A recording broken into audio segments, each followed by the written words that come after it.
120 hours, 5 days, without moving.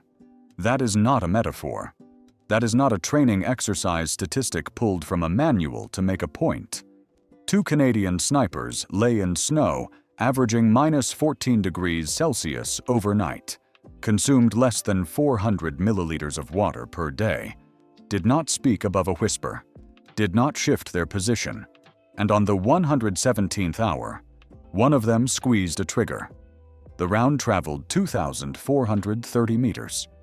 When Navy SEALs, operators from the most celebrated special operations force on the planet, men with hundreds of combat missions between them, were briefed on what those 2 Canadians had done, the room went silent. Not politely quiet. Silent. The silence of professionals who have just been shown something their own training and experience cannot immediately explain. This is the story of how that happened, and why it matters. To understand the weight of that silence, you need to understand who was sitting in that room. By 2009, United States Special Operations Command had approximately 52,000 personnel deployed globally. Its annual budget exceeded $6.3 billion. American Special Operations snipers trained with laser rangefinders accurate to within 2 meters at distances beyond 2,500 meters. Ballistic computing software that accounted for the Earth's rotation, and precision rifles optimized by civilian aerospace engineers under federal defense contracts. The per-operator training investment at Naval Special Warfare Development Group, SEAL Team 6, was estimated at between $500,000 and $700,000 before a man's first combat deployment. Canada, by contrast, deployed roughly 2,500 personnel to Kandahar province at peak commitment. Its total defense budget in 2009 was $18.6 billion, less than 3% of American defense expenditure that same year. The sniper program that built the 2 operators in Panjwai ran out of facilities in Petawawa and Shiloh that visiting American officers once privately described as aggressively modest. Aggressively modest. The budgets were tight, the class sizes were small, and the training doctrine had been constructed not on the assumption of technological superiority, but on the precise opposite assumption, that the sniper might at any moment have none of the equipment he was trained to rely upon, and would still be required to deliver a result. That single assumption changed everything. Kandahar province in 2009 was grinding through its 4th consecutive year of sustained insurgency. There's the Panjwai district, flat agricultural terrain of dried grape compounds, irrigation ditches, and mud walls had cost the Canadian forces 24 killed in action since 2006. Taliban commanders cycled through the district faster than ISAF intelligence could track them. High-value target packages were being generated and expiring before action could be taken. The insurgency understood the ground with generational familiarity. NATO was attempting to fight it with systems built for a different kind of war. Into that problem walked 2 men from the 3rd Battalion, Royal Canadian Regiment, carrying a Macmillan TAC-50. The TAC-50 is a bolt-action rifle chambered in .50 BMG. Fully assembled with its Schmidt and Bender 16 times scope, it weighs 26.8 kilograms. Its effective range against a human-sized target under optimal conditions is approximately 1,800 meters. Beyond 2,000 meters, every additional meter compounds the ballistic calculation exponentially. Wind shift, air density, temperature differential, the Coriolis effect of the Earth's rotation, at 2,430 meters, all of it matters. The ballistic window at that distance is roughly the size of a dinner plate. No laser rangefinder, no ballistic computer, a paper data card, pencil calculations, and 2 men who had not moved in nearly 5 days. The Canadian Forces Sniper Course runs approximately 8 weeks at Canadian Forces Base Gagetown, New Brunswick. By international standards, it is not long. What it lacks in duration, it compensates for in attrition. Historically, between 40 and 60% of candidates fail to complete it. Now, the failures are rarely physical.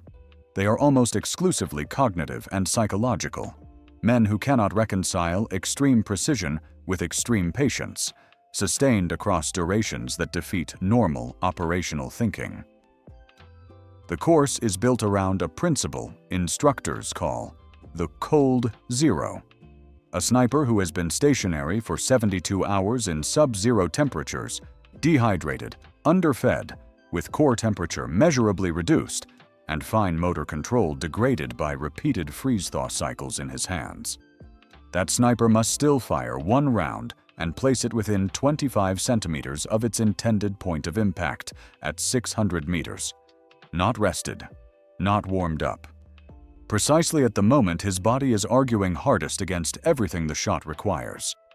"We don't train you to shoot," a senior instructor at Gagetown told journalist Adam Day of Legion magazine in 2010. "We train you to shoot correctly when everything in your body is screaming at you not to." That philosophy produces a particular kind of operator. Not faster or stronger than a conventional soldier, differently calibrated. Where standard special operations doctrine prizes speed, aggression, and decisive action under fire, the sniper doctrine built at Gagetown prizes the reverse: stillness as a tactical weapon, patience as a force multiplier, discomfort not managed, but methodically abolished from the decision-making process entirely.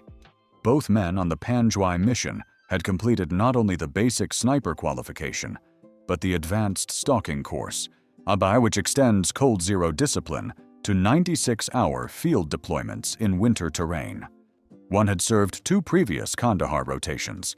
The other had qualified at age 22 with a final assessment score of 97.4%, a mark that, per records reviewed by the Canadian press, had not been exceeded in the preceding 4 years of program history. They inserted on foot at night, covering 6.4 kilometers through terrain that included 2 irrigation ditches. One ditch was partially frozen. Crossing it required 40 minutes of controlled movement to avoid detection. Each man carried approximately 54 kilograms: rifle, ammunition, water, rations, observation equipment, and a ghillie suit weighing 4.7 kilograms alone. They also carried enough chemical heat packs to maintain marginal function without producing thermal signatures detectable by infrared equipment Taliban commanders in the district had acquired from Iranian sources. They were in position before first light on day 1. They did not move again for 117 hours.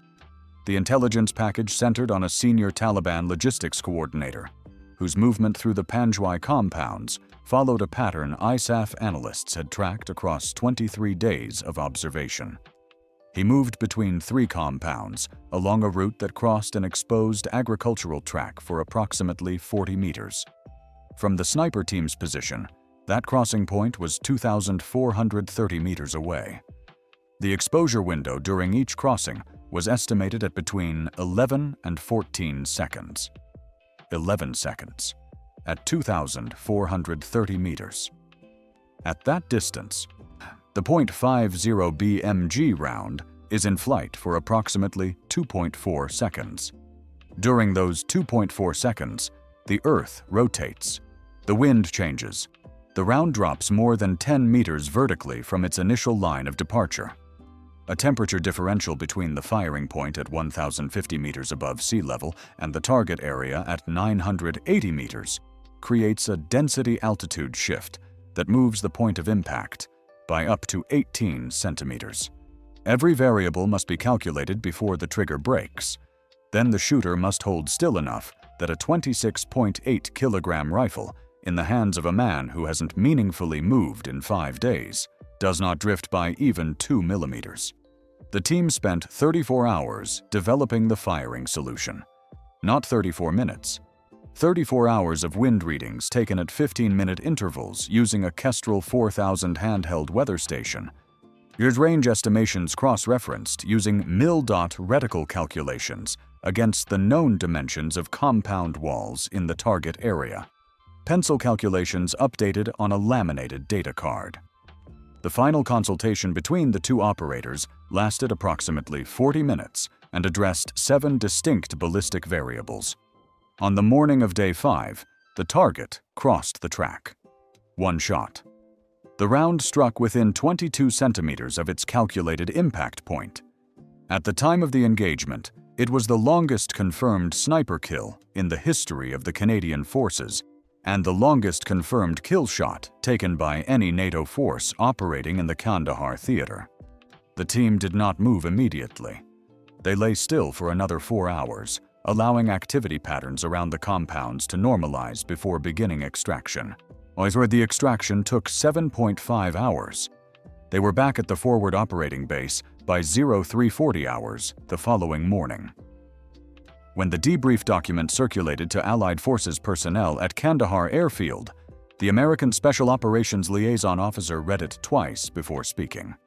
What he said, according to a Canadian officer present who spoke to journalist Murray Brewster of the Canadian Press on background, was, "We need to understand how they did that." That statement is the most important line in this entire story. Not the shot, not the distance, not the 5 days in the snow. The fact that some of the most capable and experienced special operations personnel on Earth looked at what 2 Canadians had done with a paper data card and a pencil and said, "We do not fully understand this.